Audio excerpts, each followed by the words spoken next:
البطاطس الجمبري، ودي بطاطس مقلية ومقرمشة بتتبيلة وبخلطة حلوة قوي وطعمها كمان يجنن. اول حاجه بنجيب بطاطس التحمير بنقشرها وبعد كده بنغسلها كويس جدا.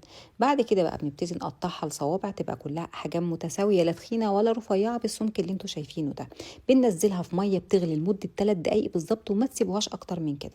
بعد كده بنحضر خلطه عباره عن كوبايه كبيره من الدقيق ومن كوكس استخدمت نص كوبايه من النشا، عليهم نص معلقه كبيره من البيكنج باودر، وهنتبل بقى بمعلقه صغيره من البابريكا والبصل الباودر والثوم الباودر، هنحط لهم كمان كركم.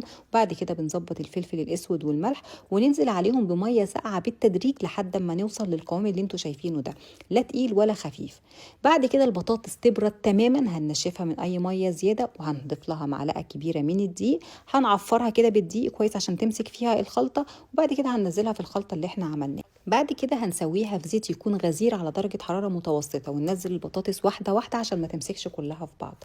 3 دقايق بالظبط وهتبقى عندكم البطاطس مقرمشة ومستوية ودايبة وطعمها يجنن.